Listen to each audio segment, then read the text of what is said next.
Good afternoon, everybody. Welcome to the stream. Sorry, there's going to be a little bit of lag there, probably. How is everybody doing? Thanks for coming out. Yeah, I've been struggling. I just had a very stressful 5 minutes as I was trying to fight with Twitter with links. Something weird's going on, so I had some trouble, so I apologize for the late start. How are y'all doing? Yes, Brooke. I actually have been streaming in the afternoons on Tuesdays for a couple of weeks now. Well, on and off for a couple of weeks. So I took those weeks off. But yeah, you come hang out. Every Tuesdays, we do an adventure prep stream right here. I mean, I'm sure this is the evening for you, right out there on the East Coast. But for me, it's just 2 p.m. Yeah, so I have another client, everybody, which is exciting. It's a group of 11-year-olds, and we're playing a bi-weekly every other Sunday game currently. I'm hoping to get that up a little bit. But for the moment, we had our session 0 last Sunday, or this Sunday, a couple days ago. And I presented 5 campaign options to these kids, and they wanted this sort of big epic fantasy game. So we're going to run Storm King's Thunder. I have never read Storm King's Thunder, so I know only peripherally about it. So we're going to look at the adventure today, and I'm going to see what I like, what I don't like, and see if I can get basically a first session prepped and ready to go. All right, so let's, without any further ado, let's dive in. Yo, yo, yo. Okay. So here's what we have. We have 4 characters in the party. We have Lethar, the male elf outlander monk. We have Tune Relit. Tune was a name that one of the players just got from a generator, and I think is kind of a really bad name. But what am I going to say, right? It's an 11-year-old who is a male human cleric and an urchin. We have the Duke of Raison, who is a male elf wizard and a noble. And we have an as of yet unnamed female tiefling fighter who's also an urchin. So the background hook I gave for these characters was that since I know they all start in the town of... Since I know the campaign kind of begins in the town of Nightstone, rather than having them arrive there, I wanted them all to be natives of Nightstone in the beginning. So the 4 of them are basically the local heroes of Nightstone. They have an adventuring party name, which they came up with, which is called Dragon Daybreak, which is pretty metal. I don't really know exactly what it means, but the kids said, came up with it, and they thought that was very cool. So we're going with Dragon Daybreak.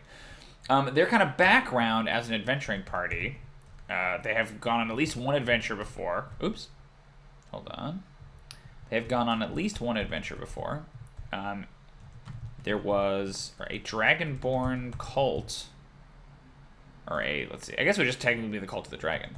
The Cult of the Dragon...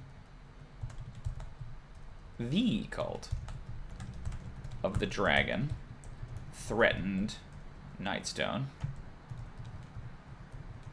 small town where they're from, and the characters defeated them.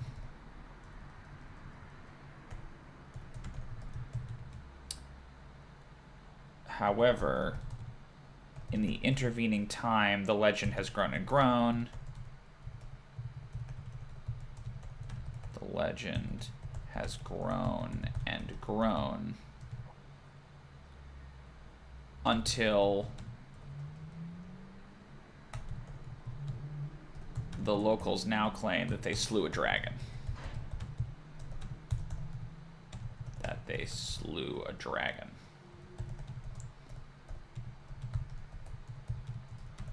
Which they most certainly did not. That was something we came up with during the session 0, which that was kind of fun, right? That, they're first level adventurers, right? And yeah, they managed to drive the Cult of the Dragon out of the town, but the legend kind of grew and grew in the telling, and now they're called Dragon Daybreak because they supposedly, ended the Night of the Dragon and, brought the sun, the metaphorical sun back to the village, and right, it's this kind of Nightstone thing. There was one other little detail that we came up with that I liked, was that the party...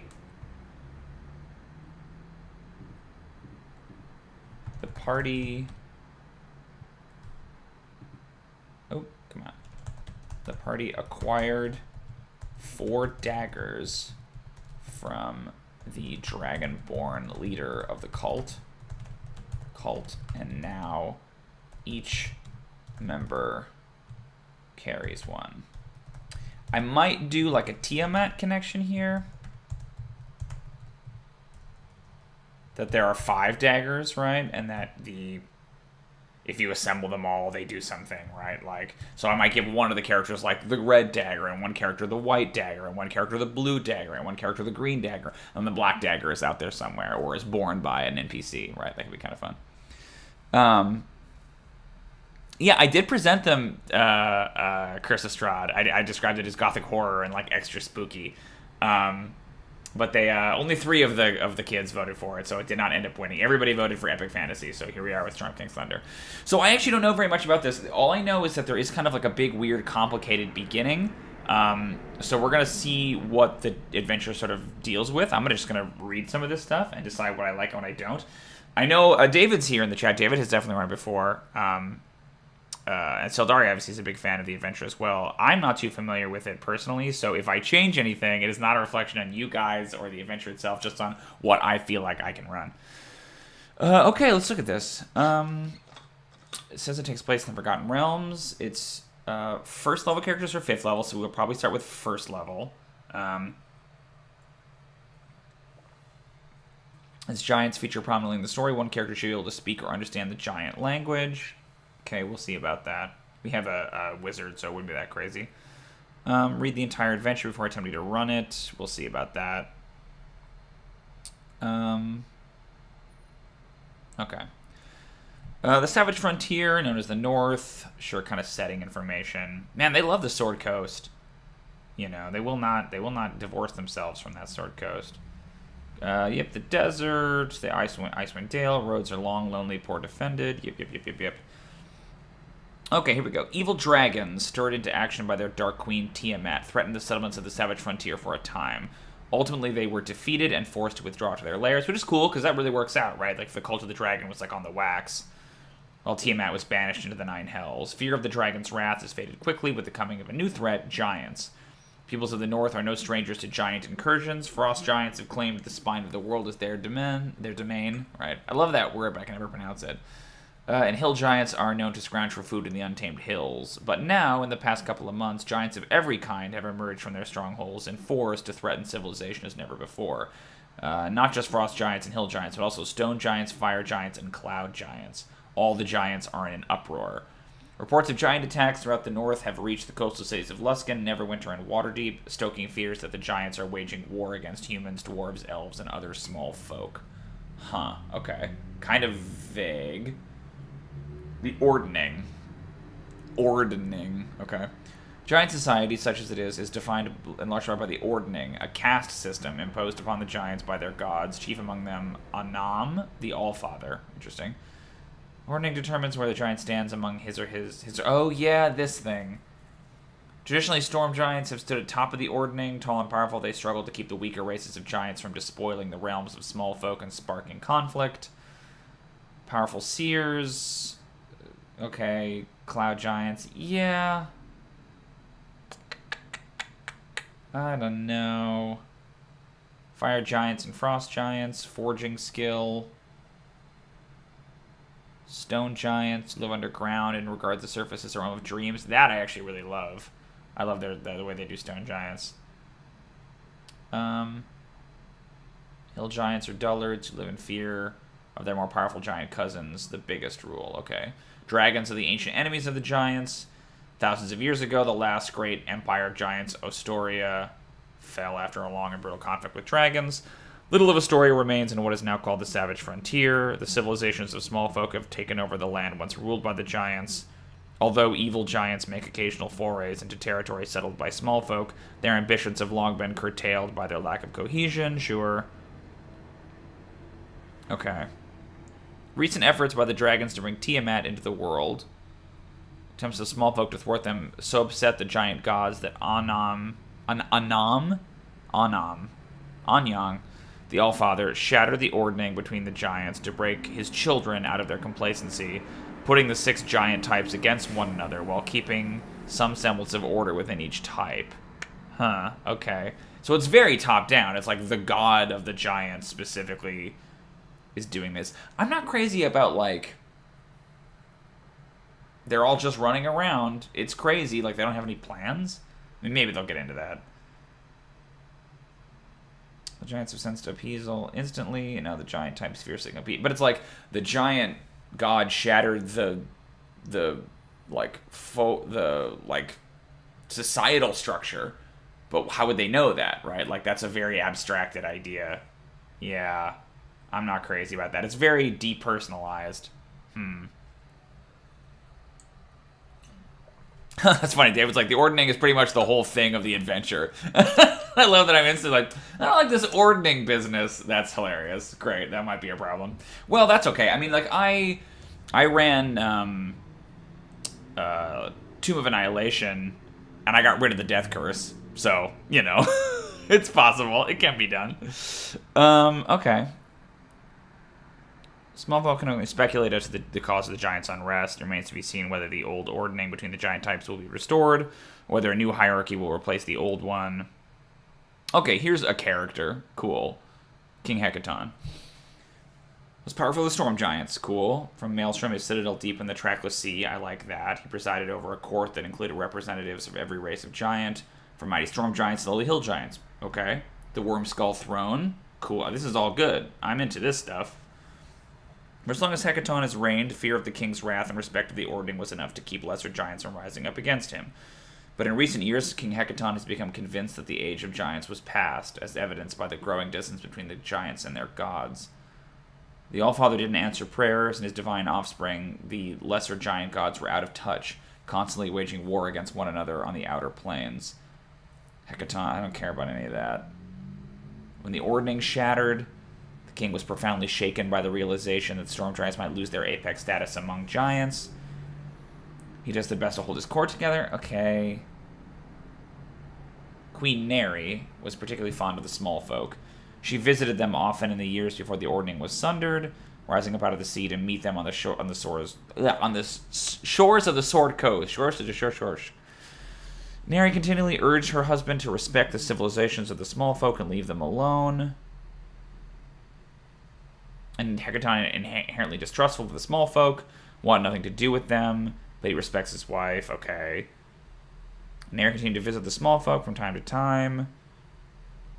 So she fails to return. So she goes to visit the small folk and she never comes back. Hecaton's younger brother, Uthor, commander of the king's garrison, okay, found Neri's corpse. Oh boy. On an island where she had been known to me. Oh, by the way, spoilers for Storm King's Thunder, I should say, in case you were going to play it. Oh, that's cool, David. All the seers and clerics of Anam weren't getting any powers or answers, and that's how they knew. I think I might strip the god stuff out a little bit and make it a little bit more about, like, Hecaton and, like, the royal court. Because, again, it feels more human. Human, right? So Uthor found her corpse. No one to meet with humans. Okay, it's clear that she had been killed by small folk. Hecaton wept for days before unleashing his vengeance. Yeah, sure, so he lashes out. That's all good. There's human drama there, right? Couldn't calm his brother's rage, so he turned to Prince Sarissa, the king's youngest daughter, for help. Sarissa, who shared her mother's affection for small folk, and was next in line to inherit the Skull Throne. Okay. To uncover the truth before lashing out at anyone he encountered. He was swayed. His anger ran its course. He set out to learn how his wife met her end. Okay. He was blind to enemies not only in his court. I see. Okay. This is complicated. All right, so his wife dies mysteriously. I mean, there's the whole ordning thing, but assuming that we lose that, assuming the inciting incident is his wife's death, right, then he's wrathful, but his daughter convinces him there's some more going on here, so he's going to go find out. But then there's discontent in his court. The king... Okay, this is a flashback then. The king divined that his two eldest daughters, Mirren and Nim, were unfit to rule and saw signs that pointed to Sarissa, his youngest daughter, as her most worthy successor. Sure, it's like a Lear thing. Okay, yeah, he's got 3 daughters. How's he going to divide up the kingdom? Okay. Mirren was tempestuous and prone to emotional outbursts. Nim was the opposite, as cold and unloving as the sea. That's interesting. I like that. While Hecaton adored them both, he doubted their ability to keep the lesser giants in line. Yeah, it's Cordelia, right? Yeah, okay, so it's King Lear. I dig that. Mirren and Nim abided by his decision, but nevertheless their unhappiness was clear. Secretly, they blamed their mother for persuading their father to pass them over. Their blame was unfounded. In fact, Queen Neri had actually warned her husband about making such a pronouncement. Mirren and Nim seethed inside, but were too terrified to do anything. Okay, and then this mysterious stranger, Imrith. Okay, so they kill their mother. Alright. Yeah, Mirren and Nim got their revenge against Neri by plotting, with Imrith's help, to have her assassinated. Then they urged their father to hunt down the small folk who killed their mother and fed him false information on the whereabouts of the assassins to throw the king off track and put him in peril. Okay, hold on. So this mysterious stranger Imrith, who obviously, you know, there's more to know about them, persuades the two unhappy daughters of Hecaton to assassinate their mother. And then they urge their father to hunt down the small folk who killed their mother, and then also fed him false information on the whereabouts of the assassins to throw the king off track and put him in peril. So much, okay. In the wake of Hecaton's disappearance, turmoil engulfed his court. After nearly a month of waiting for him to come back, Sarissa reluctantly claimed her father's throne at Imperator Uthor's urging. Okay. But, like...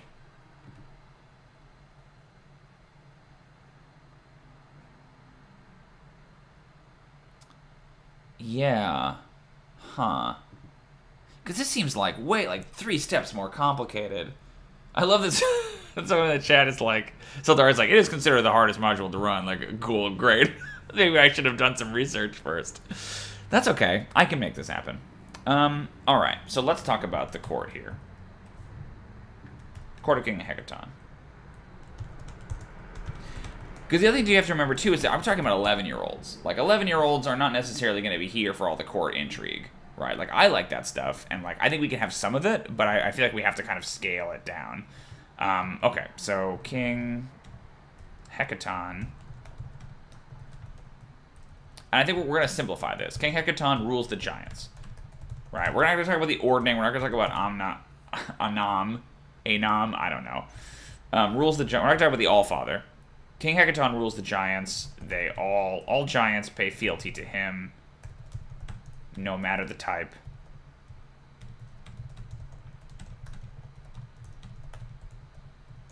Pay fealty to him. His wife, like, he remembers Ostoria, the ancient giant empire, fondly. And dreams about an excuse to reform this empire. His wife, Queen Neri, is kind and sympathetic to the small folk.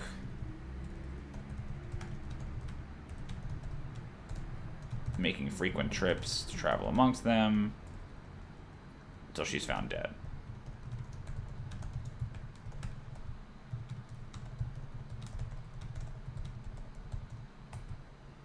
Here's the thing I don't understand about Hecaton's disappearance, is that, like, if Sarissa is next in line, and maybe there's more about this later, but if Sarissa is next in line, how does it serve their goals to make how does it serve Mirren and Nim's goals to make Hecaton disappear? Right? Like, because then it immediately puts Sarissa on the throne. Obviously, they're somewhat manipulated by Imrith, I guess is the implication, but it's like all these different... Like, yeah, I like that she's found dead, and then he, like, the notion that he would break the ordning, not even the ordning, but he would say, like, okay, it's time, like, we're taking it back. The humans, the small folk have gone too far. We're going to retake this land that used to be ours. Like, that's cool to me. There's, like, some good pathos there, right? Like, he flies into a rage.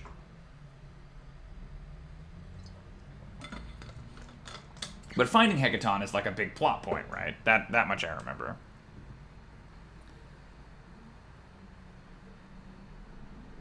Yeah. You're right, I don't have to mention any history, but, like, I feel like I need to know sort of where it's coming from, right? God, look at all this. It's cool art, though. I really like these pictures. So Hecaton, and then Neri, Mirren, Nim, and Sarissa. Yeah, the art's beautiful. Okay, let me read more. Hecaton's eldest daughter, Mirren, is a spoiled brat with the forcefulness and unpredictability of his typhoon. Okay, she wants the Wormskull throne. Believe it rightfully belongs to her. She's the eldest daughter. That's cool. That makes sense. Placing Sarissa next in line of succession. Made her feelings plain. Believes she is destined to rule. Yeah, okay. The Nym is cold and calculating, sure. They loved Nym as much as they adored their other daughters, but found her distant and difficult to please. Okay, so Nym is actually plotting against Mirren as well. Wow. Okay. And then Sarissa's the good one. When King Hecaton disappears, Princess Sarissa finds herself thrust into power. Unable to find her father and fearing that he might be dead, Sarissa can imagine her political influence evaporating quickly. I mean, yeah, I think I can basically do this. I don't like the way they write this here, where like he just kind of disappears almost like off screen. Like they don't really explain like where he goes. I'm sure they will, but you know what I mean. Like she fears warfare among the 6 giant races as they strive to outdo one another. So yeah, maybe it's this thing where it's like Hecaton flies into a rage, declares the age of Astoria returned,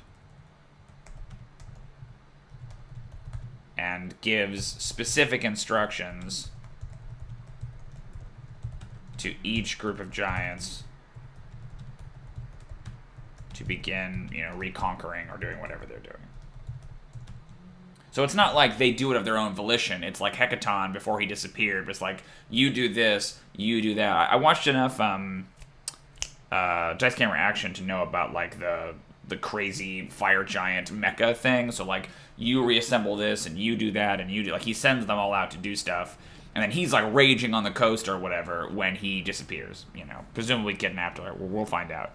But then that leaves Sarissa, who he named as his heir, and maybe, only one character knows that, and that maybe Mirren assumed that she would become the leader because she's the eldest. Maybe nobody knows that Sarissa was next in line. And so when Hecaton disappears, maybe Uthor is like the one who keeps that information, right? And is like, actually, it would be Sarissa, and that throws everyone's plans into disarray.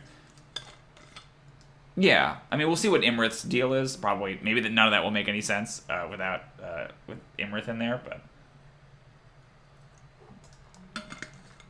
Then he disappears.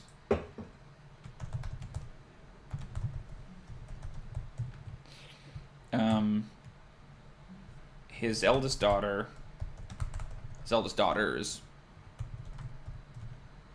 Mirren and Nym, assume they will take control, but are surprised when Sarissa, his youngest and favorite daughter. And I like the Lear stuff, right? Daughter is named his successor.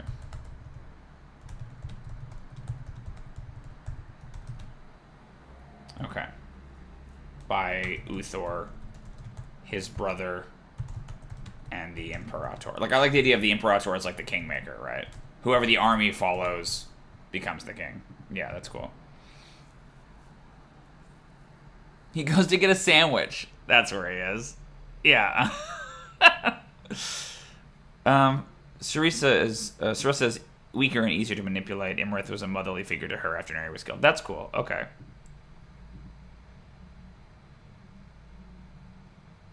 Hecaton left a piece of regalia called the Scepter. Magic item that allows its owner to harness the powers of the throne. Okay. A scepter that... Okay. Well, his wishes, Sarissa has claimed the scepter and the throne. Even with... What does the throne do? I feel like this is something I need to know.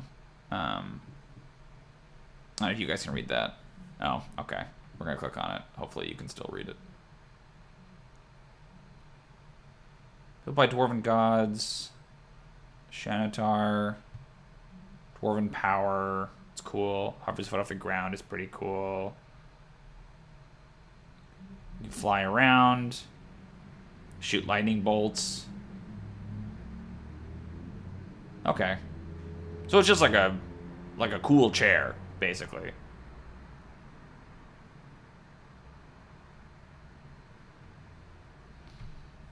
Magically enlarged, give to her husband Hecaton as a gift. Ruling scepters of Shanatar. Found a wreck at the bottom of the trackless sea. Okay, anyone who sits on it is paralyzed in the case of magical force field. Can't be touched or moved from the throne. Touching a willing scepter to the force field is... Okay. Sure. Interesting. Alright. I mean, yeah, I almost want to do something with that, but we'll see.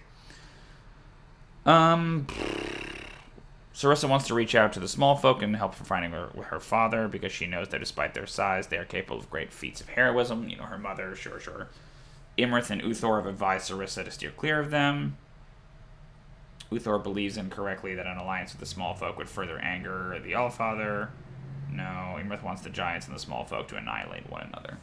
I like the idea of Uthor being kind of like Okoye in Black Panther, where like he follows the state, and like Hecaton's last order was to fight the small folk, right, and to like reestablish Astoria. So he is bound to that duty. It's less about like the All-Father and gods. It's about this was the last thing Hecaton told us to do. Okay. Yeah, so who is Imrith? What's Imrith's deal? Ancient blue dragon. Assumes the form of a storm giant. She's infiltrated Hecaton's court. Her true nature and agenda from the giants. Offers counsel to Princess Sarissa. Secretly feeds the anger and jealousy of her older siblings with the ultimate goal of thrusting the giants into war with the small folk. That's it? Ooh, the Kraken. Yeah, the Kraken Society. That's fun. I like that. Slarkrethel?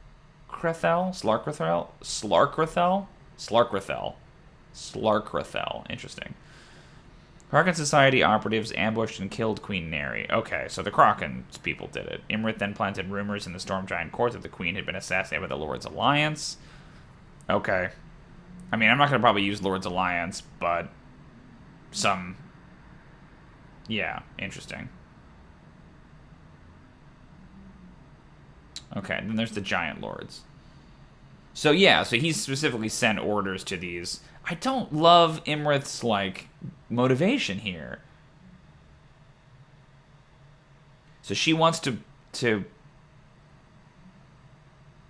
thrust the giants into war with the small folk. Why? What does that get her? Like, she's a dragon, right? So if you want to make some argument about, like, the ancient rivalry or whatever, to me, it feels like there's got to be something about, like, Tiamat was imprisoned, and so maybe the Wormskull throne, you know, is the thing that can free her, or there's, like, you know, it's just this kind of, like, I'm evil for being evil's sake. Okay, so let's see. The true culprit is Imrith, a blue dragon. And, like, a blue dragon disguised as a storm giant is cool. Like, it's very flavorful, right? Disguised as a storm giant in the court. She manipulated Mirren and Nim, but didn't know, or into... And this is what's weird, too, that it's like Mirren and Nim...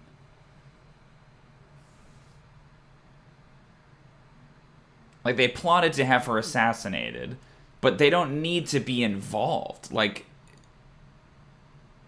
you know, like, the Disguised Dragon puts Mirren and Nim in contact with the Kraken Society, and the Kraken Society ambush and kill her. So in what way do the other sisters get involved in that? Like, there's no reason to involve them, right? Like, she could be in the court and just, like, buddying up to them. Maybe they know a little more than they should, right? Maybe it's even just something as simple as her saying, like, if something were to happen, you know, be ready to take the throne, kind of a thing. Yeah. But to me, it doesn't make any sense that, like, what they had nothing to do with it. Like, they might know about it and have not done anything. They're, like, complicit, but they're not responsible. Yeah. She had her operatives. We'll say her operatives. I love the Kraken Society, but I don't know that they have anything to do with this. It's like this evil person met another evil person, and that evil person decided, like, it's killed Queen. And, like, we'll see. Maybe I'll have to bring them in, but for now, let's keep it simple. Queen Neri intending to put Mirren on the throne. To manipulate Mirren when she rose to power. Oh, yeah, but then what happened to Hecaton? Where did he go? It's not here? Where is he? That's very weird.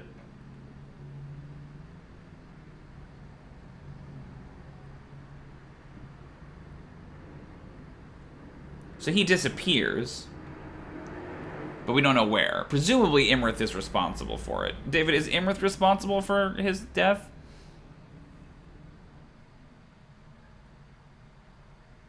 Okay, a human giant war and they swoop in. Yeah, that's fine. He went to get a sandwich. Where else could he have gone? There's like this great sandwich place. You guys don't know about it. He's on a Kraken Society ship. But Imrith is responsible ultimately, right? Like, she's the one that, like, shepherds him away. Because, like, that's not here, right? Like, that's not... What happened to the king feels like it should be something that comes up in the adventure background. Maybe I just missed it. But it's like... It's shattered. He finds his corpse.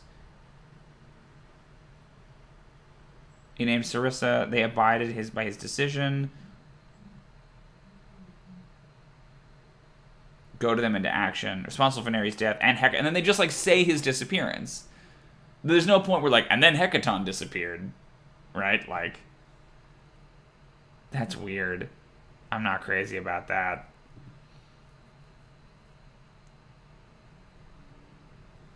And abducted.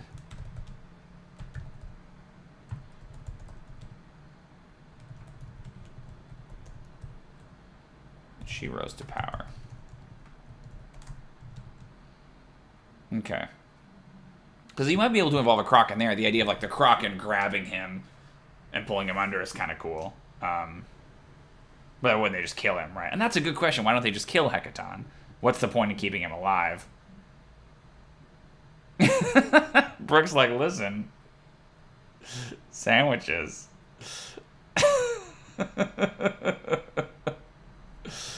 Okay. Well, I think this is all very high level anyway. We're 40 minutes in. Like, I've got to get to the actual session. Okay, we'll go till 3, and then I'll shift wherever I am. I'll shift into the actual first session because I have to, prepare that. It's not for 2 weeks, but still. I appreciate your help, David. Thank you for, actually having gone through the trenches on this one. Okay.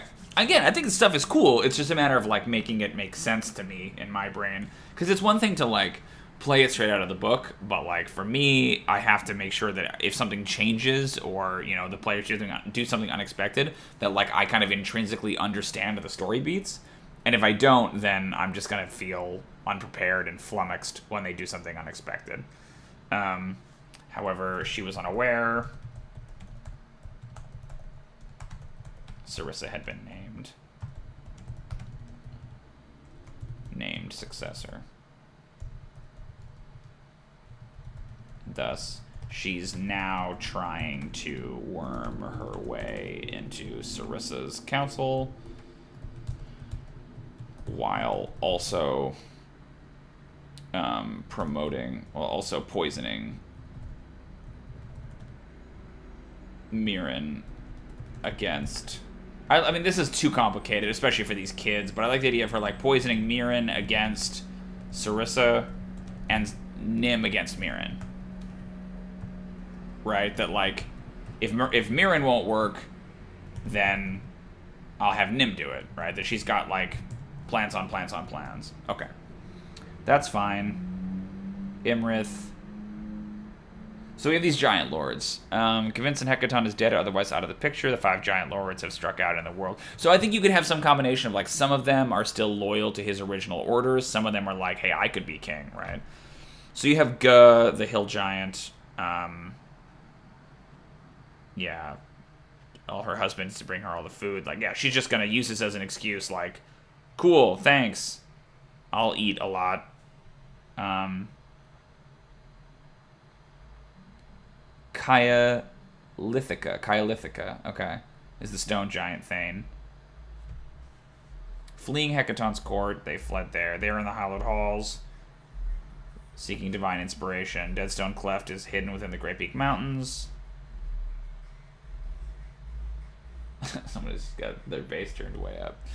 After weeks of meditation, the small folk had corrupted the dreams of all giants by building their wretched settlements on the bones of ancient Astoria. Yeah, okay. That seems right. Yeah, fine. Jarl Storvald. A fierce and adventurous frost giant. Cool, I like frost giants. Svardborg. Ooh, Svardborg. That makes my Norse heart happy. Cool. Okay, that's neat. He's got like a pair of white dragons that he's holding hostage because of the eggs. I dig that. This is rad. Okay, all this stuff's good. Giant raiders to attack smaller ships and plunder their supplies. The Ring of Winter. Sure. Okay. Oh man, Artis Cimber. That's some Tomb of Annihilation shit right there. I mean, I'm sure it was here first, but like, okay. Yeah, we'll see about that. I did a lot. I got rid of the Ring of Winter and I did Tomb of Annihilation, but I kept Artis Cimber, but he was like a corpse right in the very beginning. Like, the adventure began with his death. Okay.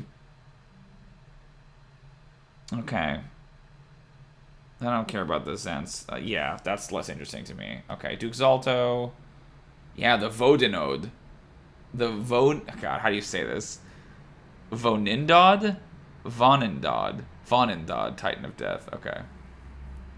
Zalto, yeah. This one's pretty basic. Basically, were lost in battle. They were dismantled. Plans to reforge it. The Vonindod. Yeah. Iron Slag. So they have to steal Megara, the, like, Fire Primordial. Yeah, this is all the stuff from, Dice Gamer Action. Yeah, I remember that. Okay. And then the Cloud Giants. Sansuri. Cloud Castles and Broken Expeditions to map the present-day Sword Coast, search for long-lost Asturian treasures and battlegrounds. Like archaeologists. That's cool. Interesting flavor. Dragon magic hidden away by her ancestors. Cloud Giants knock Storm Giants from their pinnacle. Yeah. Because I was wondering, like, who's the one that wants to, like, unseat Hecaton, right? Capture a bronze dragon named Felgolos? I would do Felagos, right? Not Felgolos. Felgolos, kind of cool. But Felagos is what comes to my mind. Torturing the world for information, yikes. Yikes. That's pretty dark. There's factions. I don't care about factions. Factions are boring. Sorry, factions. Kraken Society might be important. Dust of the Trackless Sea. Forsaken creations of the gods. Left behind after a cosmic war that ushered in the dawn of the civilized world. Yeah.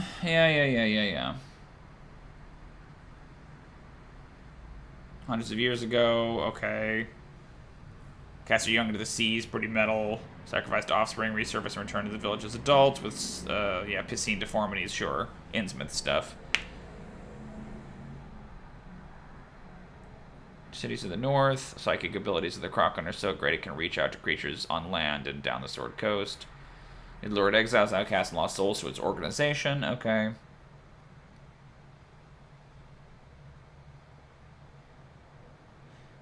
Agents for assistance. Instruct its devotees to humor the dragon by capturing Hecaton. Here it is. Storm Giant King after slaying his queen.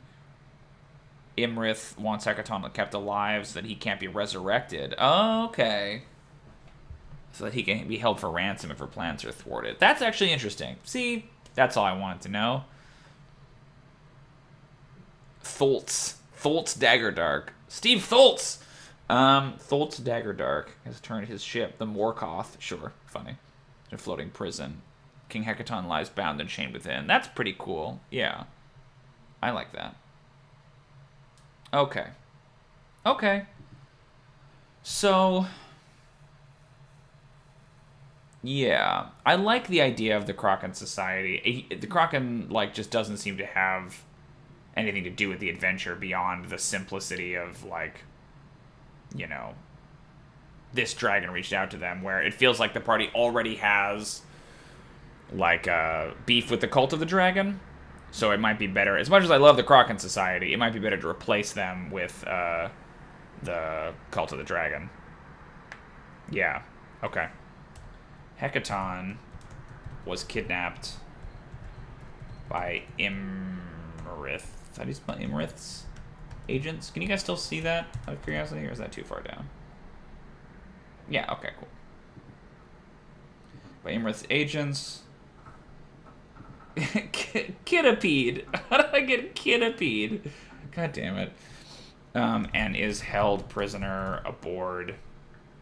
Held prisoner aboard a ship that sails the trackless sea. Okay. Because like, what is the Kraken's like? Yeah, Slarkrethel. Slarkrethel instructed its devotees to humor the dragon. But there's like nothing about like what the Kraken gets out of that. Like, you know what I mean? Like the idea of the Kraken Society is cool. Like if the Kraken Society was the bad guy, that could be interesting. But they're not. They're just like a different, also bad guy. You know, like, yeah, weird. Okay. So running it. Yep, basic stuff. Okay, synopsis. Here we go. This is what I was looking for. So the adventure begins in chapter 1.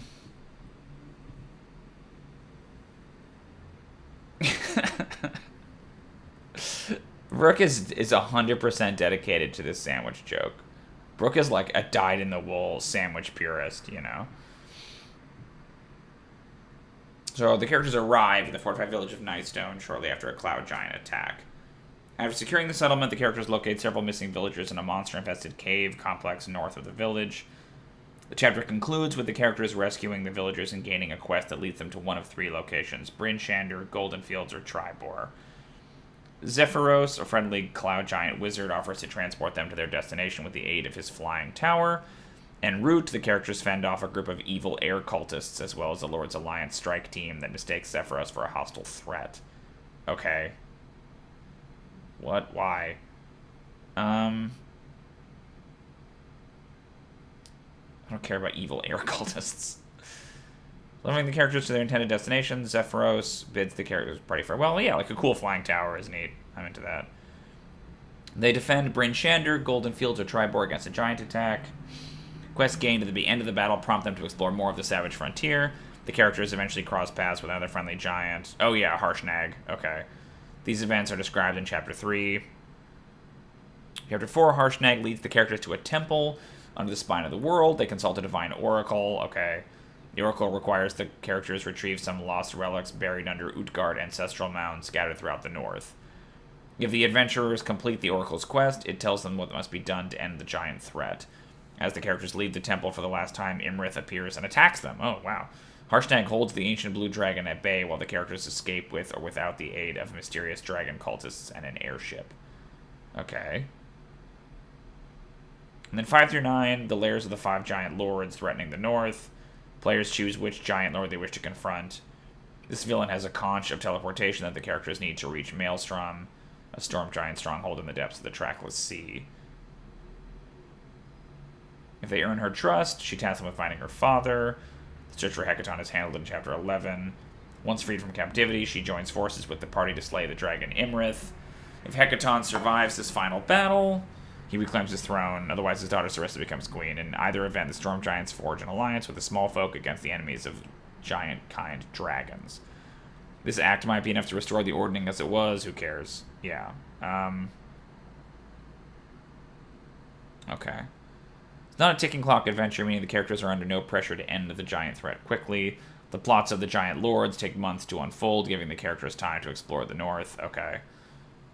Some players might feel a sense of urgency and stick to the main storyline as much as possible, missing out on many elements of the adventure. Others might wish to follow loose threads and stray from the main story, hoping to take the adventure in interesting new directions. The adventure allows for a fair amount of wandering. If you begin to think the party has wandered too far from the main plot, you can use Harshnag to help steer the characters back into the main story. You can also have the characters meet faction members who can provide a sense of growing urgency and point characters in the right direction. Okay. We're not starting at 5th. That's fine. It seems like a lot to go from 1st to 5th in that one chapter, but... Okay. So we have a few changes that need to happen, right? Like, this is a cool flowchart, though.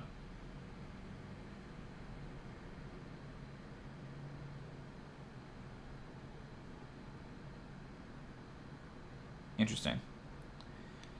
Many of the encounters in this venture are deadly by design. They test the player's ability to make smart, informed decisions. I feel like they always say this. I feel like every campaign that they release has this statement in it, right? Like, Curse of Strahd is definitely that way. Rime of the Frost Maiden is that way. Like, The Tomb and Tomb of Annihilation is that way. Like, are they ever going to release an adventure with, like, balanced encounters in them? Like, that's such a weird, like... Ugh, that's fine. So this is something I'm going to have to deal with because these are kids who've never played D&D before and they're going to be first level, right? Treasure, random magic items, giant-sized treasure, giant bags. Okay, yeah. We'll get there when we get there. Okay. Great, it's 3 o'clock, so that's the basics. I think we can do that. There's a few changes I see happening there. I think, like, for the most part, I think the structure of it works pretty well, actually. We'll have to see. I've heard a lot about, I know, David, you talked about this a little bit, about, like, the wandering part where they have to go pick one of the giant lords. I don't really like that it's just choose one of them, but it is interesting that they have a lot of agency there. Like, I almost want to string a couple of them together to let them get higher level, but we'll see. So the big change I see here is that for the first adventure, for a Great Upheaval, they aren't arriving at Nightstone. They are, like, goblins, okay. They are natives of Nightstone, right? Which probably we can do without too much difficulty. Accomplishing various goals. All right, Nightstone is a fortified settlement located a few miles south of the Ardeep Forest in the untamed hills between Waterdeep and Daggerford. A lonely wooden signpost standing where the trail to Nightstone meets the high road points the way to the settlement. Its closest neighbors are the elves of the Ardeep Forest. Hunters from Nightstone have incurred the elves' wrath on multiple occasions. However, elves are the least of the settlement's problems, as fledgling heroes who come to Nightstone in search of adventure quickly discover. Okay. Goblins. Man, it's always goblins. Traveling to Nightstone for one or more of the following reasons. The characters have heard rumors of goblins terrorizing the settlement. The High Steward of Nightstone, Lady Velrosa Nandar, is a Waterdavian noble. She is reportedly offering a reward to anyone willing and able to deal with the goblin threat. Nightstone is a popular retreat for wealthy nobles who wish to hunt in the Ardeep Forest. Adventurers can earn good money by offering their services as guards on a hunt. The residents of Nightstone have a long-standing and seemingly irreconcilable conflict with their northern neighbors, the elves of the Ardeep Forest. Lady Velrosa Nandar has been searching for skilled mediators to help resolve the dispute.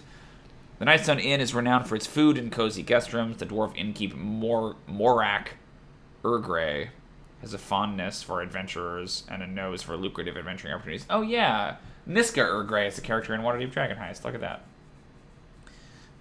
Okay. So, what's different here? So we have, these characters are from Nightstone, so they're not coming in. I'm not super thrilled about the idea of goblins. Right? Like, I don't hate it, but it's so... Oh, Nightstone's really small, too. It's like 3 towns, or it's like 3 buildings. Huh. That is not very big. Like, how many people live there?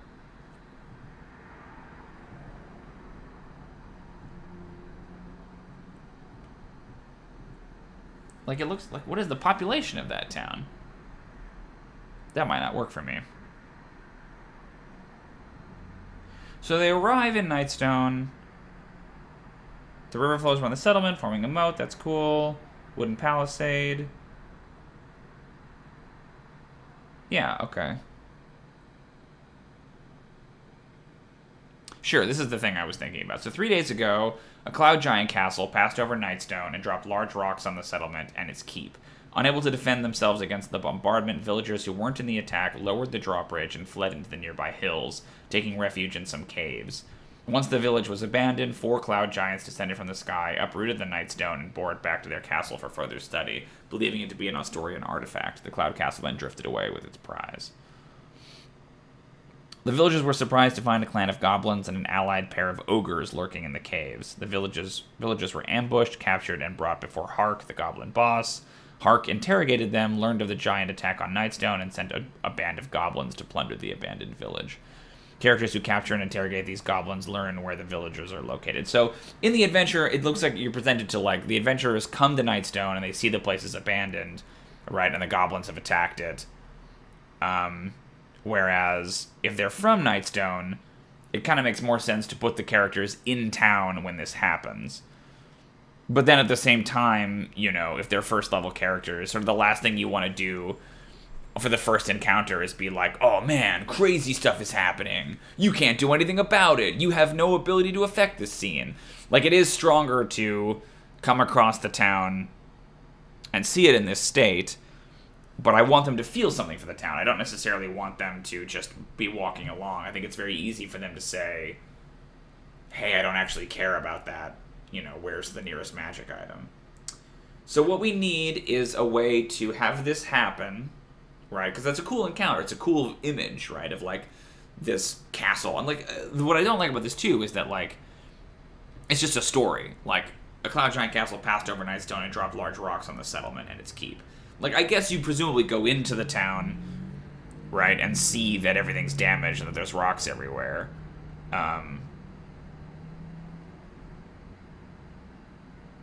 Sure, and there's some goblins that you fight there. There's wargs.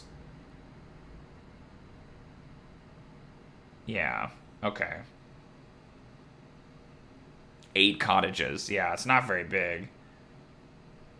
So I might need to get a different map because I feel like I have a couple of characters who are like street urchins. You can't be a street urchin in a town with 12 people, right? Okay, yeah, there's a temple, graveyards, stable house, the Nightstone Inn.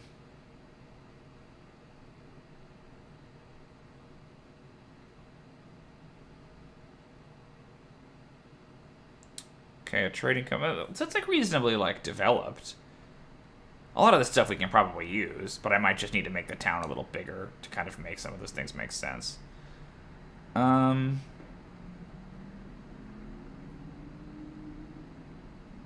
Centaurum. Man, they love these factions. Funny ear seeker. That's like a first edition monster. They're orcs. Okay.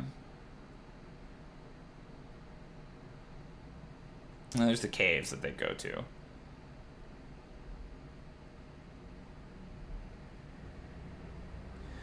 So, I mean, the thing is that these are brand new players, right?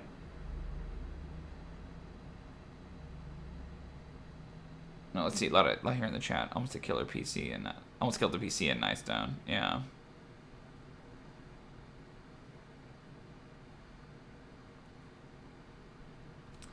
Yeah, goblins is kind of boring, right? Like, okay, here's what I'm thinking. So they're the local heroes, right, of Nightstone. They've driven off the cult of the dragon. And so there's some local problem. Like, one of the characters is the Duke of Rasan, who's basically like the way the kid described it, that like his family is the wealthiest family in Nightstone, and that his father, the Archduke of Rasan, I might even say that like Rasan is the region, right? And Nightstone is the capital. Has been the one like kind of talking them up and like really boosting their profile and talking a lot about, you know, how brave they are and stuff like that. So if there is some kind of small domestic problem that would take them a little bit into the countryside, right, then they can go and do that and have a little mini adventure, and then when they come back, they can see the stones falling and like all the chaos, right? Like they can see, and then they can witness the castle and the giants and kind of, you know, be firsthand, like, look at what happened to our town. Yeah, interesting. Because then the tower shows up, right? Like afterwards. And yeah, there's these 3 quests. So Morak's quest. Yeah, you just like immediately go to 4th level. Or is it more incremental? Okay.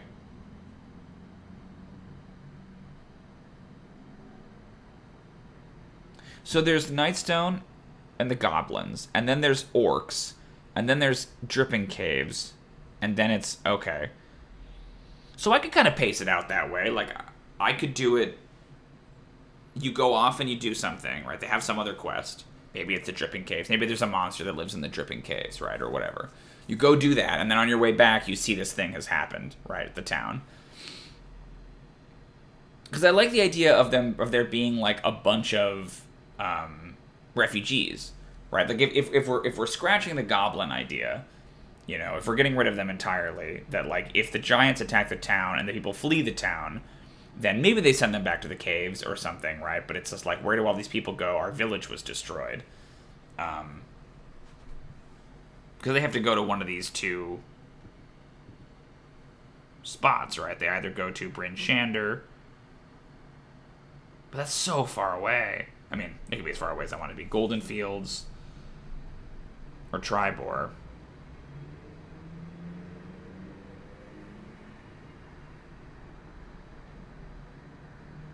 Yeah, okay, weird.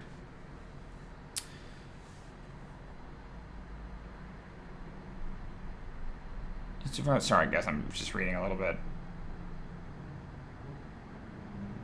I'm just curious. I'm going to take one of the following 3 quests. Okay, so one of these 3.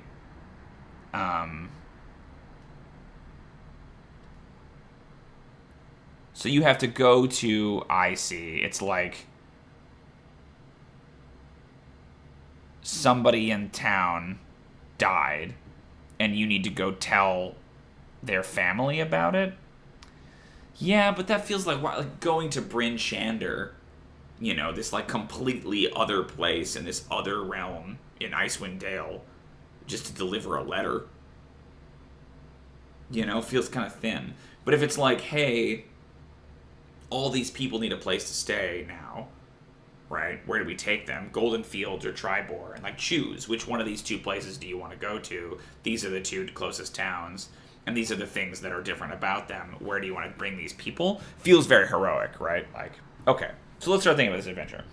So, adventure 1. And you can have, like, one of the adventures can be the, like... Oh, but I suppose it's the tower shows up, right? Yeah. They have their first encounter with a giant. Read or paraphrase the following box text. So, yeah, here's what you do. You do adventure 1, like... The Archduke sends them on a quest. There's some small trouble that's pestering. That's pestering Nightstone. The characters are the Dragon Daybreak in their capacity as local heroes. So local heroes are tasked with dealing with it.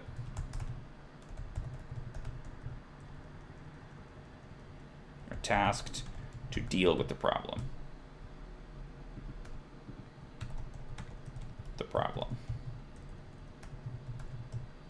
When they return, they discover a cloud giant castle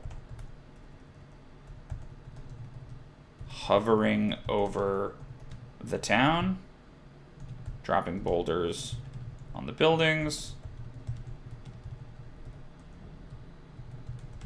descending to collect the Nightstone. So here's the other thing. Like, I don't know if the Nightstone ever comes back up again, but it kind of feels like it has to, especially if they're, like, from Nightstone. You know? Maybe it's something has something to do with the Wormskull Throne. I don't know. Okay. And then Adventure 2 is... Yeah, the characters must discover... The party must escort the village and all its people to one of two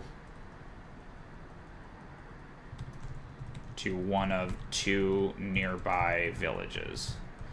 I would do 3, but Bryn Shander is so associated with Icewind Dale and like a different climate. I'm also not really setting this in Forgotten Realms, so I'm not too worried about the geography, I guess. But like Bryn Shander just feels very different, so we'll just do 2. And I think it's simpler for kids to make a choice between A and B rather than A, B, and C, or Tribor. There are compelling reasons to choose either one. Ah, come on.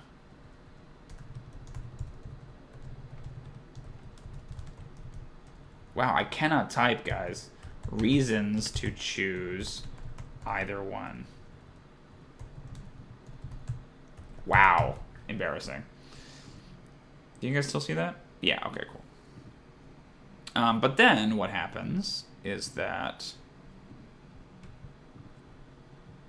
en route to the village they selected, the, villagers are attacked by something. And they realize how difficult it is. Attacked by something. And they realize how difficult it is to guard an entire caravan of helpless small folk. Helpless villagers. Yeah, Google knows. Then Zephyros arrives. And what I like about this, too, is that, like, if the characters... And I'm sure this is kind of in the adventure, but I think it's stronger that, like, the characters see a floating cloud giant castle, right? Drop these stones and attack their hometown and kill people that they know, probably, right? Maybe not kill, but, destroy everything. Then this other floating cloud tower comes to them, right? And what do they think? Like, do they immediately assume that it's dangerous? But Zephyros is there to help them. Zephyros? Yeah. Zephyros is there to help them. But they don't know that, so it immediately throws into question, like, you can't just assume that all giants are good or all giants are bad. You have to take each individual on their merits the same way you would take any human or elf or dwarf or whatever, right? And offers the characters and the villagers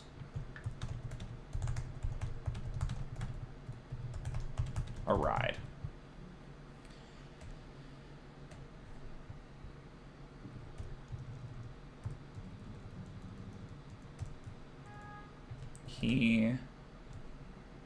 Along the way, they can learn some giant history. I mean, let's see what they say. I shouldn't jump too far ahead. Yeah, right, it's got the silly hat on the top of it. That's fun.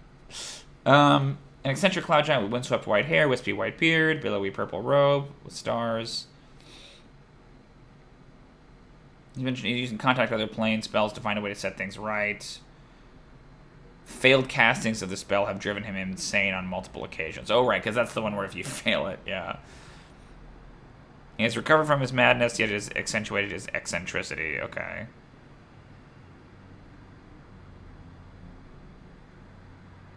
Yeah, he holds small folk in high regard. So he disagrees with, he's like a renegade. He disagrees with Hecaton's orders, right, to kind of bring war to the material plane, to the Sword Coast. Convinced that the characters can restore the ordning. Offers to transport them to one destination.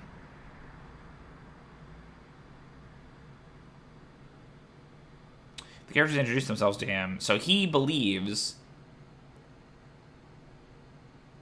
I mean, maybe he tells them about the Oracle, right?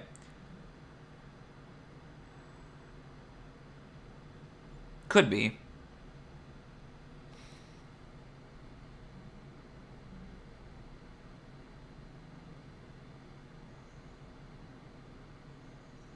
Okay. I don't like this. Like, if they ask Zephyros to take them somewhere other than Bryn Shandy or Goldafields or Tribor, he gets a little befuddled and ends up taking them to one of these places instead by accident. I mean, yeah, I guess you could say, like, if they say, take us to Bryn Shandy, then he ends up taking them to Tribor, and you just run Tribor, right? Okay, yep. Yeah, I think there's, like, some comedy about the fact that, like, the tower is not meant for people their size, you know? Wow. This is what I mean, 26 days. Crazy. Okay, so the different floors. Yep. Okay, so then here we go. We have... On the third day of the party's journey, the representatives from an evil elemental cult called the Howling Hatred arrive at Zephyros' tower. Like, why would... What does this have to do with anything? Like, giant vultures are cool.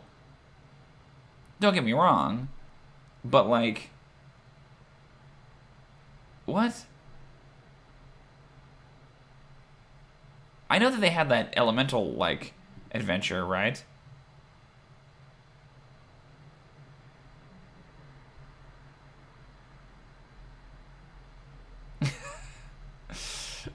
Get out of here, Brooke. Yeah, I'll put a sandwich shop. Brooke, I will put a sandwich shop in Nightstone just for you. Are you happy? What kind of sandwich? What kind of sandwiches would you have at this shop? Okay, Nightstone.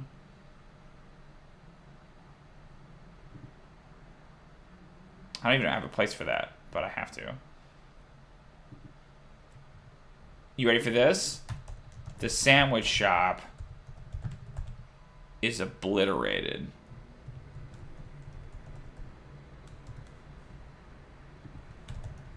There you go. Are you happy now, Brooke? So yeah, these guys are dragon cultists then, is what we do, right? You can still have the same encounter. They can be riding wyverns or something like that, right? Or drakes. Yeah. Okay.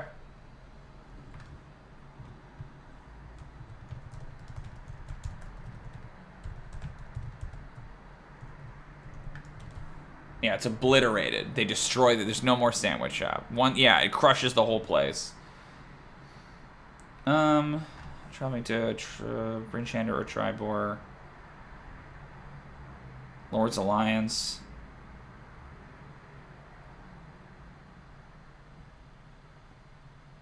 Male adult silver dragon named Clarion owes a favor to Queen Dagnabbit of Mithril Hall.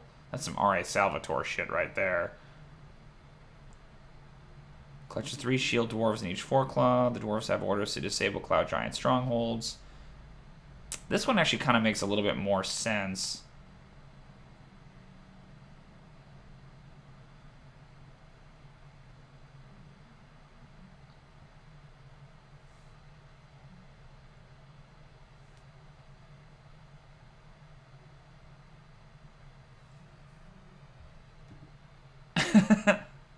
It's even better that it gets destroyed. Yeah, I mean, why not? They can be like kids like that stuff. Kids like weird anachronistic things in D&D. I've discovered, you know. Yeah, so I think there's some encounter on the way. I gotta figure out like what the dragon cultists are about. There's some encounter. Either it's, you know, well-intentioned people. Either it's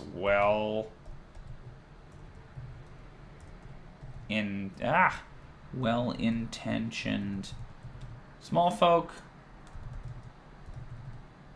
or it's like, I like the idea, yeah, that like that other people make the same mistakes that the party would make, and the party has to explain to them like, no, actually, you know, these guys or Zephyros is our friend, even though he's a giant, and you know, giants have been causing a lot of trouble.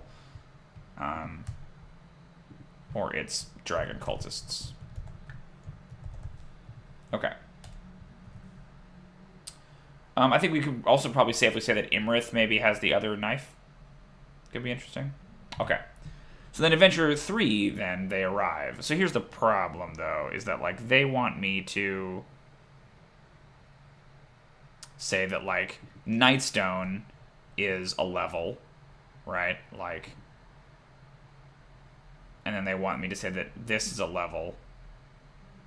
If they want Knights on a level, Dripping Caves to be a level. You know, the Orc Siege, like, it has nothing to do with anything. So I have to break that up. Either they're just going to be lower level when they get to Tribor, whichever. Which is, you know what, honestly, that's fine. Like, I can redesign encounters. That's really fine. So, okay, we have about a half an hour. I think we can... I want to look at these two really quick, but then I want to think about what these, like, troubles are that they have to deal with, right, along the way. Because I'd like it to be something that's kind of relevant. Oh.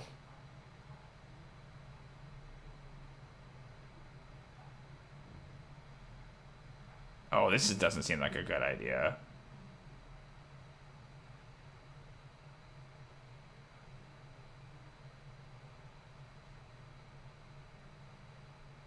Yeah, I don't want to do the special NPCs. No. Like, they're brand new. Like... Oh, Klauth the Red Dragon? That's cool. It just feels like they already have a history with the Cult of the Dragon, right? And we have Imrith, and we have all that stuff. Yeah, no, we're not going to do that. I'm not interested in those NPCs. Sorry. Okay, so Golden Fields is like a agricultural hub. Stronghold the Emerald Enclave. Okay, yeah, kind of like hippy-dippy tree hugger types. Interesting. Ooh, treants. Oh, that's cool. Hide within stands of trees. That's fun. Yeah. Okay. This has a cool feel. That's a big town, too. Wow. But it's like little... Yeah, that's cool. It's like mostly farms, and then there's like little... Yeah, interesting. Okay. Cool. What's the attack like? Sure, the hill giants. Conquered their husbands. Lob and Ugg. Okay, so hill giants on 1. Bryn Shander is what? Frost giants? Yeah. I do like frost giants, but they're probably too powerful. And then Tribor is... Ooh, it's fire giants. Yikes. Okay.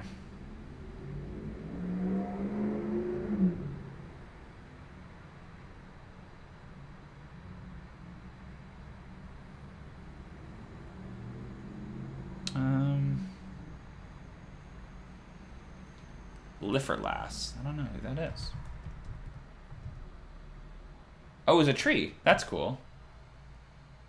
Created by a long-dead druid, Lifferlass is the oldest living resident of Golden Fields. It speaks common and has long entertained the children. Oh, that's cute.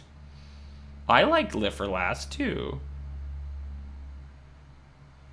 Yeah, cool. That's fun. I like the idea of the trees. So Tribor... What's its deal? Oh, boy. It's a big town. Felt like the easiest to run, yeah. Yeah, it does seem like Fire Giants is pretty tough for, like, 3rd, 4th level characters. Market for the horses raised by nearby ranches. Okay, so it's like horses.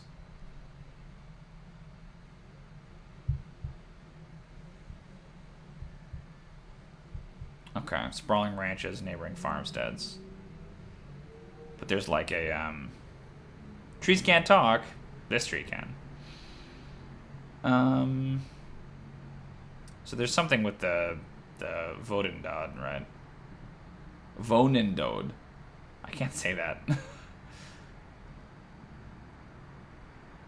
Okay. Mated pair of fire giants. Oxort and Ildmane. Ildmane is a cool name. Oh, okay. It's mostly like Orugs, Orcs, Axebeaks, and Magmans. Okay. So yeah, there's a fragment here. Okay. Yeah, so, you know, you make it 1 fire giant. Okay, so let's go back. That's much further down the line. So let's think about this. We're in Nightstone. Nightstone, I think in this iteration here, I'm gonna get some more water, and then when we come back, I want to think about this first adventure. Okay, I'll be right back, folks. 1 second while I get some water.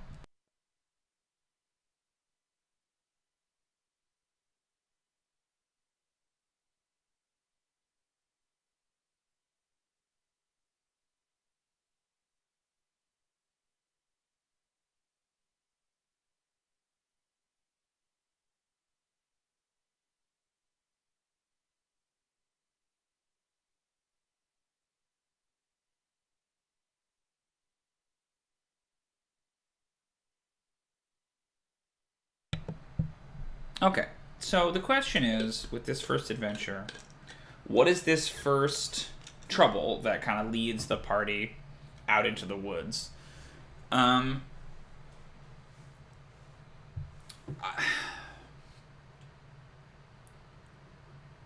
don't necessarily, because like the goblins are just very opportunistic, right? Like, and I don't know. I'm torn between having it be something really relevant to the plot and having it be something that's more of a random encounter. I don't like the idea of like a completely random, like there's just a basilisk out there. You could maybe frame it in that like it's a creature like a wyvern or something like that like looks like a dragon. And so everybody, assumes that it's a dragon, and then they send the dragon Daybreak out to go get them. But I don't, there's no real monster that could be, right? Like, you could come up with, like, a drake or something, but they can't really fight a wyvern, not at first level. So it has to be something that they can fight. Could be kobolds, but again, that's basically just, like, replacing kobolds for goblins. But especially because these players are brand new to D&D, I like the idea of giving them, like, a very simple, you go and do this thing. Like, go into the woods, deal with this problem, come back, right? Maybe it's a really simple dungeon, it could be, like, undead. Yeah, what if it's undead? I mean, it still kind of feels like a random encounter. But if you give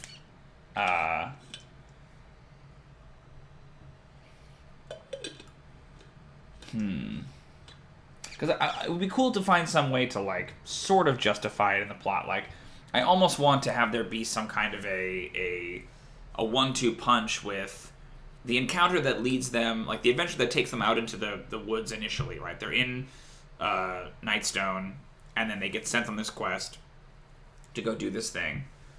And then they come back and they see the devastation in Nightstone, and then they're forced to like lead the people overland.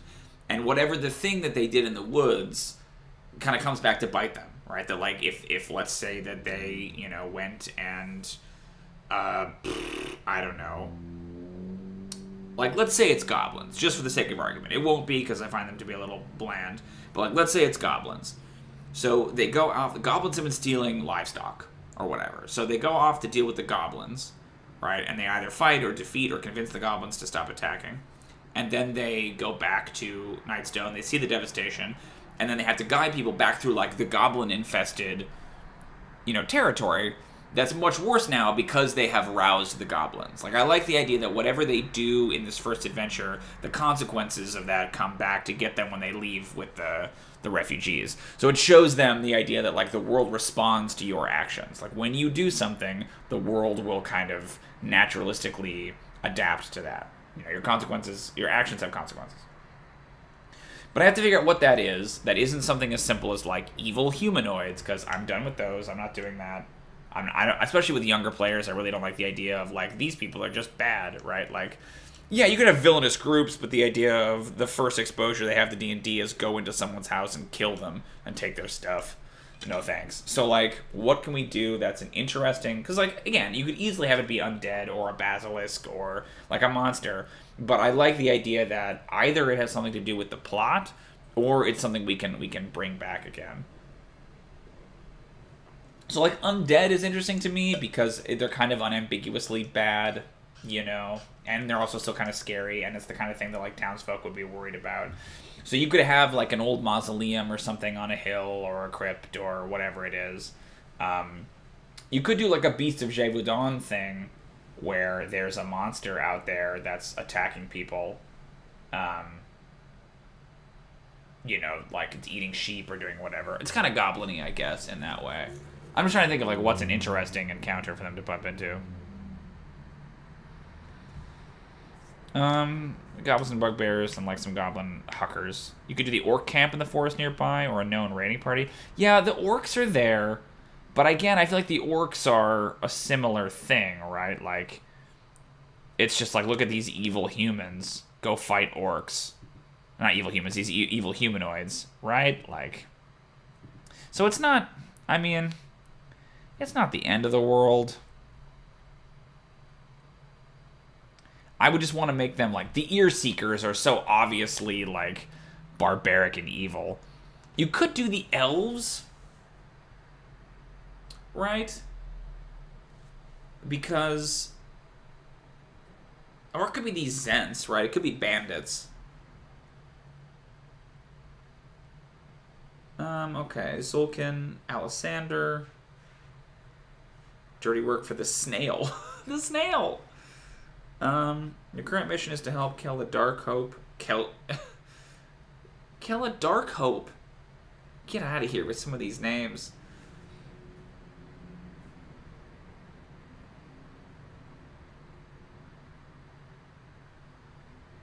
Zulkin is in love with Kel. This is so complicated.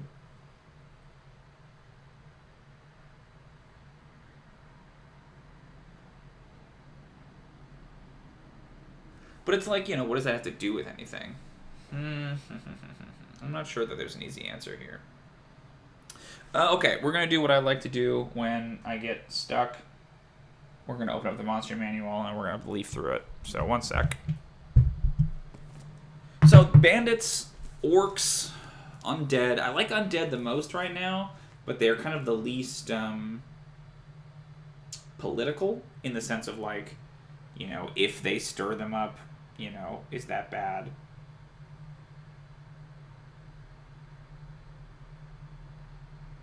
I mean, it could be something like, what if the Archduke hires them, you know, to go and get something out of an old mausoleum, right? That, like, they're like his ancestors. And it's not like there's a danger. It's just like, hey, there's this thing, and it's in, you know, the forest or whatever, and I want you to go and fetch it. And then by doing that, they kind of stir the undead that live there. Yeah, that's okay. I'm not in love with it. Let me see. What do I like here?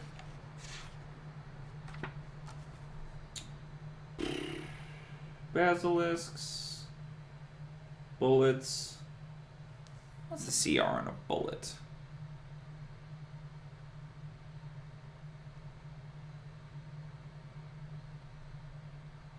Probably it's too high. The bullet is a nice, like, it's just an animal. CR5, yeah. Oof! 4d12 on a bite. Yeah, no. Okay, not a bullet then. Centaurs, Cyclopses, Dark Mantles, Demons, Displacer Beasts, Dracoliches, Dragons. Like, something with dragons feels appropriate, right? Like, that's their thing. Flameskull, Flump, Fomorian Fungi, Gargoyles, Ghosts. What about Giant? Gnome, Goblins, Golems, Gorgons, Grell, Grick, Griffin, Hags, Hellhounds,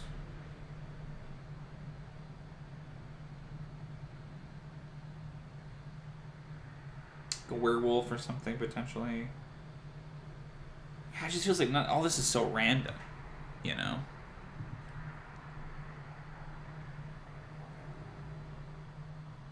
Well, these are some interesting ideas.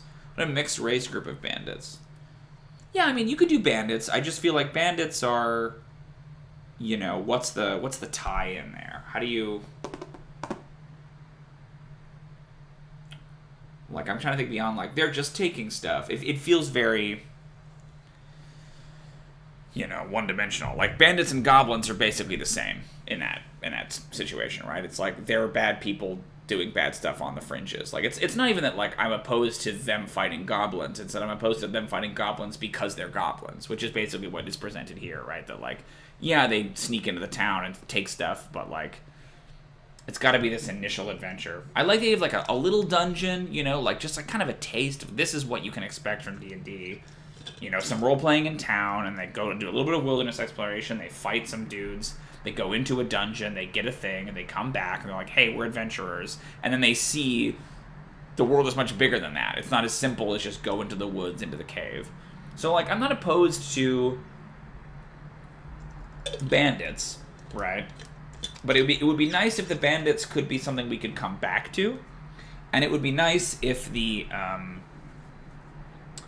if they could maybe have something to do with the general story that's going on. So we have these giants, right? So, like, my instinct is like an ogre, you know? Like, an ogre is like a monster that is pretty tough, but is not unbeatable by a first level party. You know? And it's a giant, so it's kind of related. I tend to play my ogres like toddlers, you know, like big, angry, stupid children. So, like, the notion of that is kind of fun. But, like, what's the ogre doing, you know? That's the thing. That's what I still haven't, like, hooked onto. It's like, what is this problem? It's got to be something that's out of town. Like, a classic adventure for me is the party comes to a small hamlet, right, that has, like, a troll or an ogre or a hill giant just, like, sitting in the middle of town. And every day they have to feed it something. They have to feed it a sheep, right? And the party is not nearly high enough level to just fight the thing. So they have to find some other way to get it out of town. And that's, like, I've done that maybe half a dozen times, right? Like, or moved due to Gus, maybe an ogre that was pushed out of its territory. Yeah, that could work. But it's out of town, right? It's like in the wilderness. So it can't be like ogre comes out and I just like everything I think of is so one-dimensional. It's like the ogre comes out at night and it eats a sheep and then it goes back into the woods. And so go into the woods and find the ogre. You know?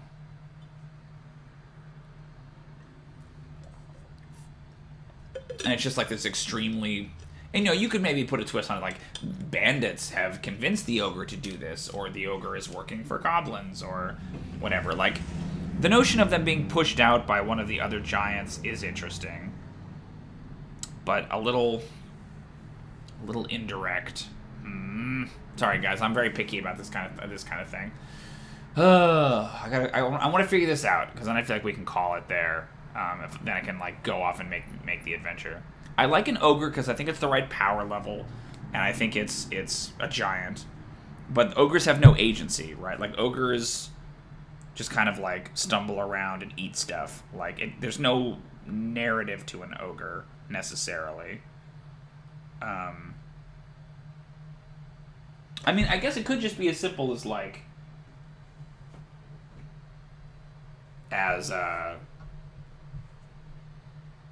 like, if King Hecaton basically sent communiques out to every giant, right, that, like, now is the time to bring back Astoria, like, we will reign again, that, like, that would ostensibly trickle all the way down even into ogres and ettins and trolls and things, right, because they're giants. They're not necessarily in the ordning, but the idea that, like, an ogre would think, King Hecaton sent me, right? And so they might get a little bit of lore from that. But then if they kill the ogre, then what's the encounter on the way, right? Like, how does that further something?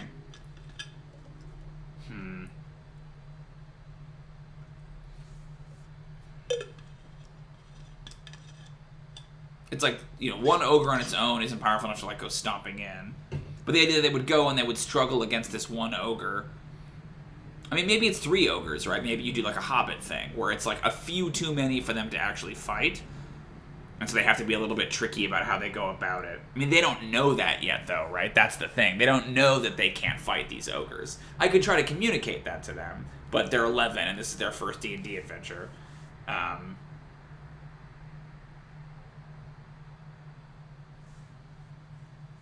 So it could be something as simple as, like, you know, this wagon was supposed to get here on this day with these supplies, and it never did. And then they go out there and they see that, you know, the wagon was attacked, and there are these 3 ogres, or 2 ogres, or whatever, right? And there's the ogre cave, and it's very The Hobbit, right? Like the 3 trolls kind of a thing. I mean, that's very, very, very, very simple, but maybe very, very, very simple is good, right? I want a little more than that. I want like just a little bit more flavor. I like the idea that they can't just directly fight them. But again, with first level characters who have never played D&D before, I think their instinct is going to be just like to use their weapons, and they're just going to get absolutely annihilated if they try to fight 3 ogres at once. So that's probably not a great idea. But I like that. I think that image is better, right? Because like a smart party could play them off of each other, or could lure 1 or 2 of them away, you know, like that sort of part of it. And I could try to communicate, like, these ogres are too powerful for you just to fight, you know? Yeah, when in doubt, go simple. Yeah, okay, so let's do something like that. And like, maybe the flavor of it comes from the fact that the ogres have these very unique personalities, right? Like, I can really kind of humanize and personify the ogres in such a way where it isn't just like, there are 3 ogres, you know, it's like this one is like this, and these 2 don't get along, and this one has this weird, you know, it loves to eat these things, or whatever. Like, I can really humanize and develop those 3 ogres and make it much more of a character interaction. Okay, so a shipment of cargo was supposed to arrive. Maybe it's something vain, like a portrait of the Duke, of the Archduke. You know, like, that's a little bit more interesting. Portrait of the Archduke. That was commissioned by a local painter, and it never arrived. You know, by a patron in a nearby town.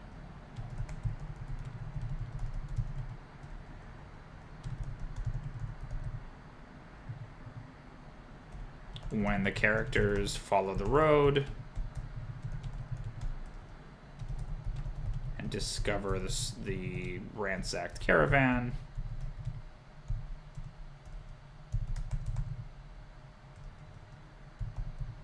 this is like some extremely basic D&D right now. They follow the tracks deeper into the woods and discover 3 ogres. How powerful is an Etten? It's probably too powerful. But David will remember this. My Ettins are kind of like ooh, it's 4. It could be an Etten, because then, like, my Ettins are like kind of perennial arguers. It's kind of like boy, what are they named?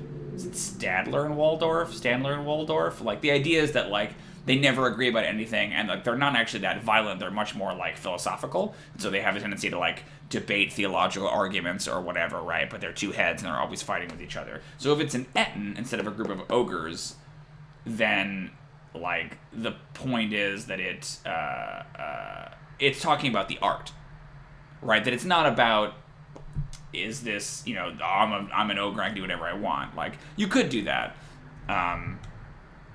Or is it 1 Etten? Like, a CR 4 Etten is a little too powerful for them, right?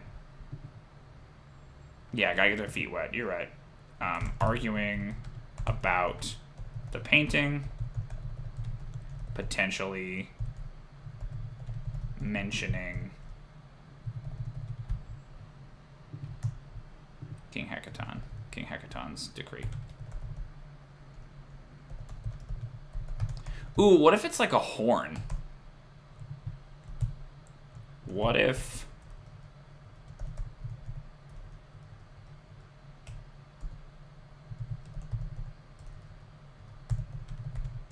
King Hecaton blows a cool, like, Gialar horn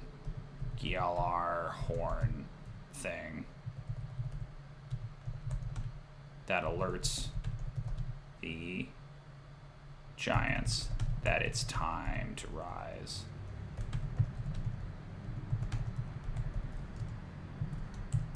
Okay. Yeah, I like the Etten idea too. Ooh, what if it's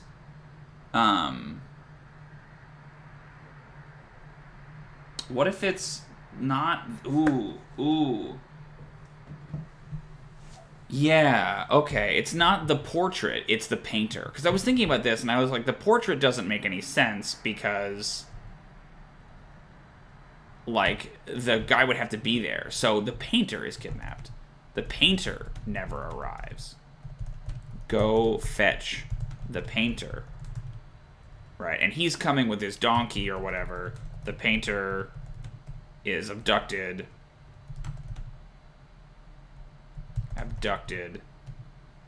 en route and is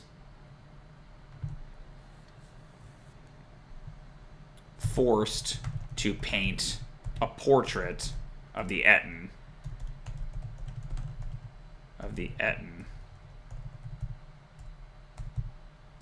Yeah, that's what I worry about, Brooke, though, is that, like, yes, I think it's cool that they can use their social abilities and not fight, but they're going to want to fight. Like, they're going to look at their character sheet, and they're going to see that they have swords and spells, and the notion of the very first encounter that they get into is, hey, this monster is too powerful for you. Like, I kind of think that's backwards, because I think the message that they get from the castle dropping the rocks is that it's too powerful, right? That, like, so the notion of the Etten is too powerful, and then also these other giants are too powerful, right?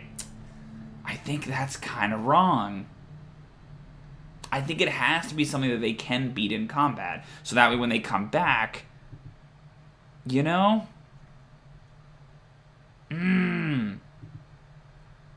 Which, like, brings us back to goblins or something, and I don't want to do goblins. Like, I like the idea of the Etten and, like, the painter and the portrait and everything is cool.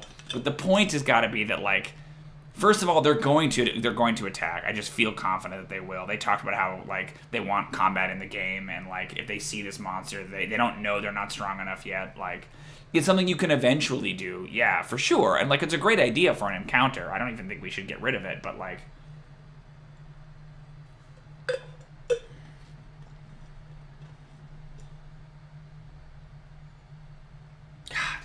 Dang, it doesn't work.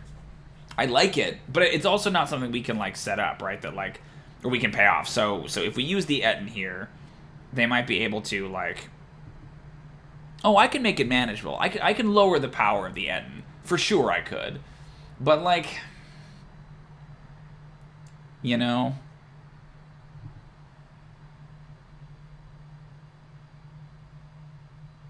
The other thought I had was a noble want them to declare an old keep where there are oozes and undead and stuff. Yeah, that might be stronger. Oh, yeah, David, what if we do that? I mean, we have to, you know, figure it out. Oh, hey, what's up, UberQ? Thanks for coming. But, like... So, let me answer these. Brooke, yes, I could definitely mess with the CR. That's totally possible. I could make it manageable for them. But I feel like that, again, kind of like... it brings the power of the Etten down. And I think you're right that encounter of, hey, here's an Etten, and it's bigger and stronger than you, you're going to have to talk to it, is more interesting. So I would almost want to save that encounter and go put it somewhere else than I would want to, like, dumb the encounter down. Of course, we have an ambulance. But I think that David's idea about a keep or a holdfast or something like that is cool, because then you can do a thing where they try to flee to that place. When the giants attack, right, they run, and they're like, well, you just cleared out this place, didn't you? And they go there, and they discover that it has been taken over by someone else. That because the heroes cleared it, now there are goblins or orcs or someone is there. And maybe you could get them to, like, you know, shack up with them or whatever, but that lets you do that setup and payoff thing. I mean, it's a little convenient on the timing, I guess, that, like, they go in and they clear out the oozes and undead, you know, and then they go back to the village, and the giants attack, and the people flee, and then by the time they get back to the keep, it's already been occupied. It's a little quick. But maybe you could set it up in such a way where, like, they're being watched by orcs or goblins or elves or whoever it is, right? When they're headed there, they don't attack, they just kind of watch them. And then once the party clears out the dungeon, they take it over. Yeah, okay. I think that's what it is. I love the Etten idea. It's not that I don't like it. I think it's cool, but I don't think it works for what I need it to do. I do like the idea of the big horn, though. So let's do this.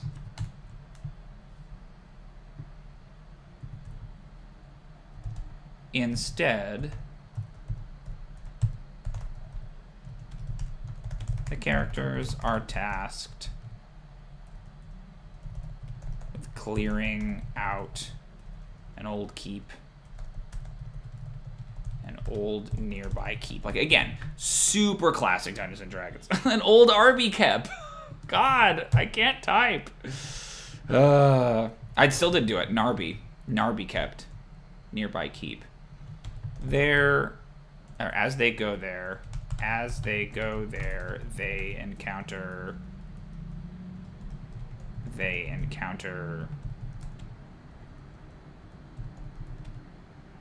or they're observed by other creatures. Why can I not type, you guys? It's so embarrassing. By other creatures. Orcs, goblins, you name it.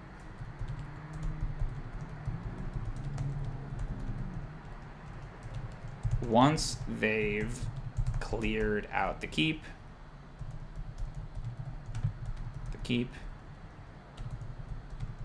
their watchers take possession of it. Yeah. And then it becomes a matter of, like, can we get it back? Can we fight all these creatures, you know? Or do they try to go to Tribor or Golden Fields? Yeah, I think that's strong. I mean, and again, I think the challenge there is going to be to make the goblins or the orcs or whoever it is not just be, like, slavering monsters, but, like, opportunistic, like, hey, we took this thing, you know, and they can be reasoned with, and they're, like, you know, they have, like, a reason to do it. It could just be, you know, you could use elves or something, but I kind of like the idea of it being orcs, and it being very, like, you know, your assumption that these are just bloodthirsty monsters, right, is incorrect, you know. The problem with that, with them like having a safe place to go to, right, is that then you don't really have the need to go to Golden Fields or Tribor. You know what I mean? Like, you could have someone come running in and be like, oh god, Tribor is under attack, whereas Dragon Daybreak. That you could do, maybe, if you had to. Yeah, so you basically leave it up to, like, if the party manages to convince the orcs to let the people, like the village of Nightstone, stay in the keep with the orcs, great. And, you know, the orcs could talk about how the giants are rampaging around. Like, the orcs could have been pushed out of their homes by these giants, right? That's totally possible. But if they don't, you know, then they can walk to Golden Field. How about a time problem? Those at the keep be a smaller group, but if this is not taken care of, they will grow. It will only grow as a group. They are the infiltrators. Yeah, you could have there be, like, scouts or somebody there, right? And if they go in and they, like, kill the orcs or kill whoever, then that makes it a lot harder to negotiate with the bigger occupying force, right? Yeah, that's interesting. During the clearing of the keep,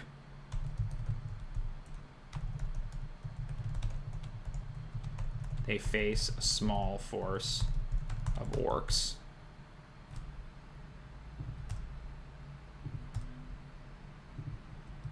If they kill them, it makes negotiating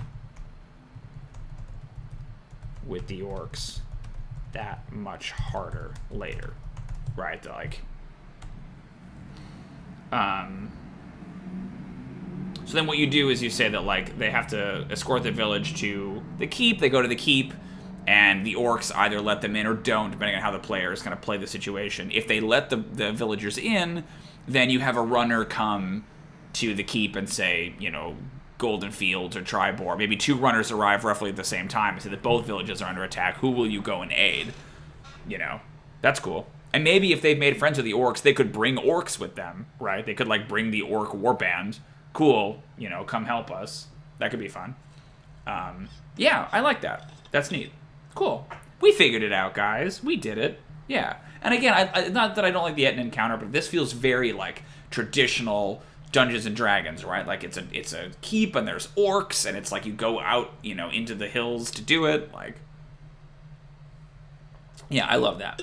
Okay, I think that's enough for today. I've got to go get ready. I have a consultation session in about an hour. But yeah, I think that was good. We got a lot of work done. I feel like we handled some of the big plot point stuff, which, again, we might not ever get to, frankly.